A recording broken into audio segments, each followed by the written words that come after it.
조갑제TV 시청자 여러분 안녕하십니까. 2020년 12월 24일 오후 5시입니다. 문재인 대통령과 이 정권의 특성은 자랑할 일이 있으면은 아주 생색까지 내면서 적극적으로 또 쇼까지 하면서 하는데, 불리한 사안에 대해서는 뒤에 숨어버리고 아무 말도 안 합니다. 국민들에게 해명이 꼭 필요한 부분에 대해서 그냥 입을 닫고 시간 가기만을 기다립니다. 예컨대 어제 정경심 조국 전 법무장관 부인에 대한 1심 선고가 아주 엄중했습니다.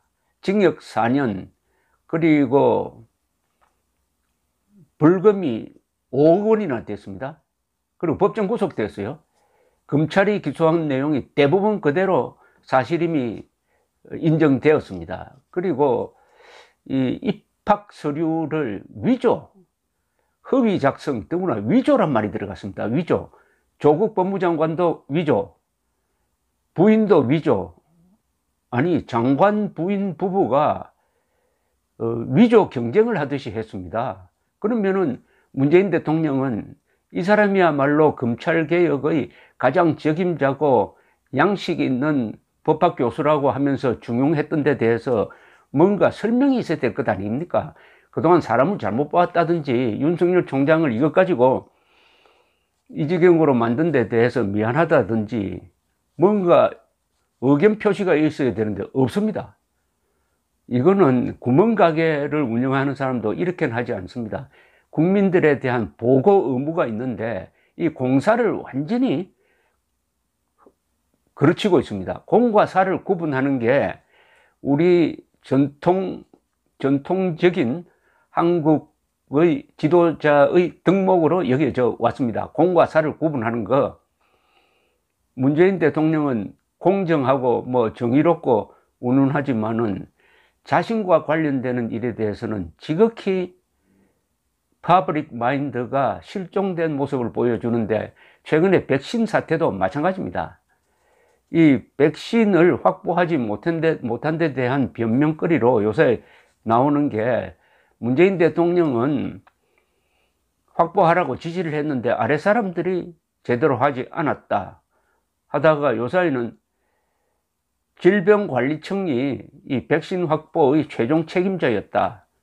그리고 책임을 은근히 정은경 질병관리청장으로 떠넘기고 있습니다. 그러니까 오늘 국민의힘은 대변인 배준영 씨를 앞세워 가지고 아주 직설적으로 비판을 했습니다. K방역의 영웅으로 떠받들었던 정은경 질병관리청장이 대통령의 지시를 모조리 잘라 먹었다는 것에 골육상잔이라는 말이 떠오른다. 어제 중앙사고수습본부는 백신의 구매 결정, 계약 절차에 대한 조치는 질병관리청장이 한다고 했는데, 청와대는 그렇게 대통령의 책임을 떠넘기고 싶은가? 피부치같이 한몸같이 일했던 한 식구를 어떻게 한순간에 매도하고 비참하게 만들 수 있는가? 무서울 지경이다. 설마 레임덕의 위기가 왔음을 자백하고 싶은가? 이렇게 따졌습니다. 그러면서 대통령이 직접 나서서 외교 역량을 총동원해가지고 다른 나라가 확보한 백신을 양수받는 것이 어떤가라고 반문했습니다. 이거 좀 굴욕적인 요구네요. 다른 나라가 확보한 것을 가서 좀 나눠 갖자고 하자는 이야기인데, 이 일을 맡기려면 책임자가 한 사람이 있습니다. 이인영 통일부 장관을 보내면 됩니다. 이 사람은 아직도 확보하지도 않았는데 김정은하고 백신을 나눠 갖고 싶다고 했습니다. 나눠 갖고 싶다는 말은 갖다 바치겠다는 거죠. 그걸 좋게 나눠 갖다고 했는데, 배 대변인은 다른 나라는 백신이라는 소독약을 넓게 펴 바르며 상황을 종료하려는데 대한민국은 아직도 핀셋 방역으로 세균을 집어내다가 이젠 포기할 지경이다. 이젠 핀셋을 치울 때가 됐다 라고 했습니다. 오늘 정세균 국무총리가 백신을 확보했다고 또 국민들에게 이야기를 했는데, 정확하게 언제 들어온다는 그 날짜가 아직 불투명합니다. 언제 들어온다, 언제 들어오도록 추진하겠다는 말만 하고요. 그래서 아직 모르겠습니다. 언제부터 맞을 수 있을지.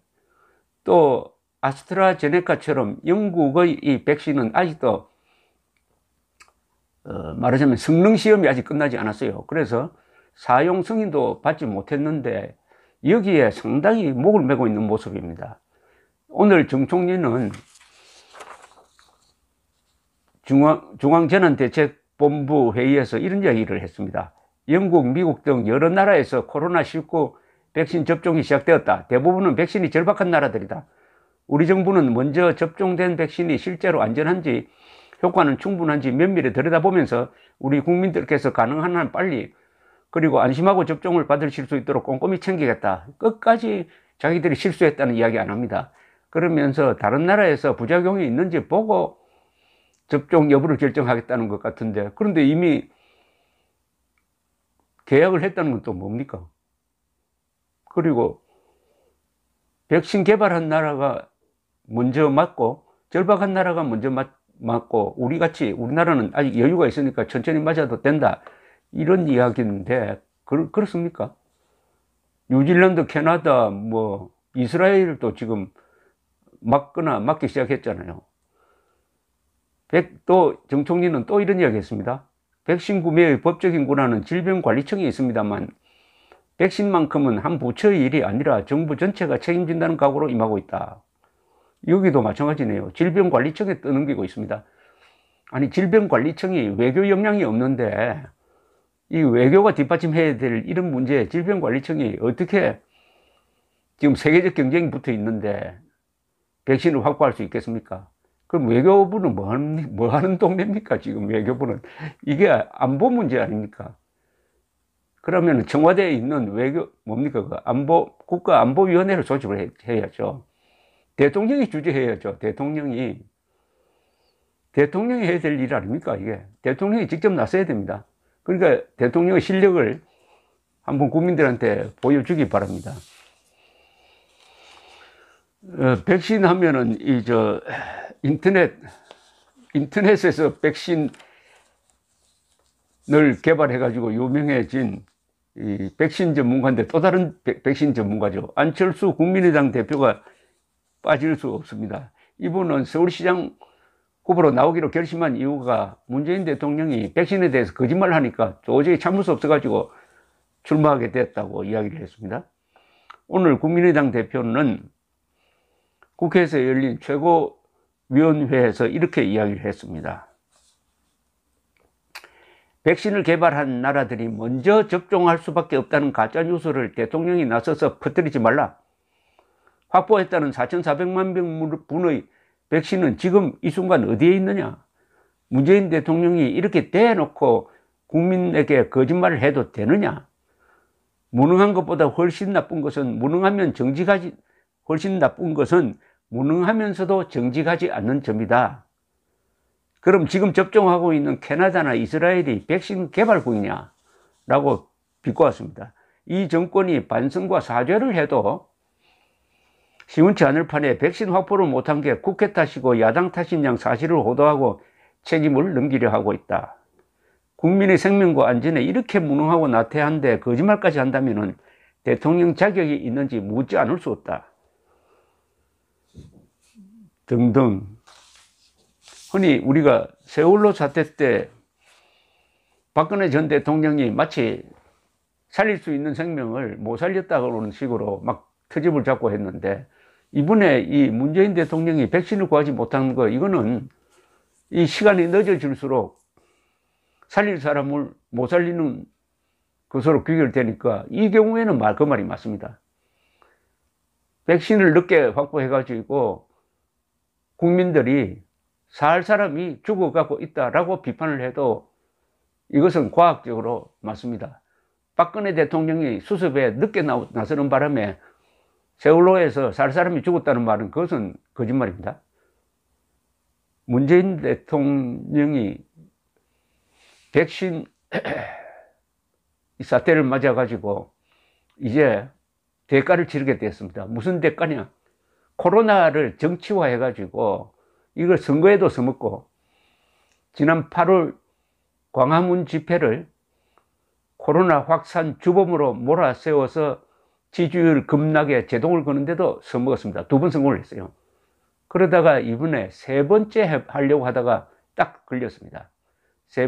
코로나가 세 번째로 대확산기를 맞으니까 이제 다른 방법으로 헤쳐나가려고 하다가 결국 발목이 잡히고 말았습니다.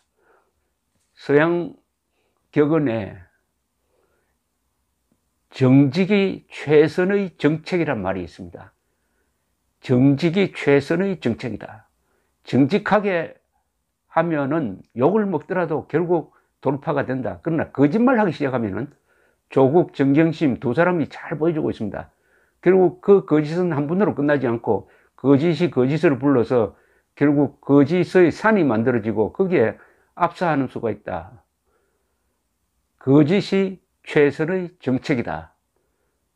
이걸 문재인 대통령에게 들려주고 싶습니다. 감사합니다.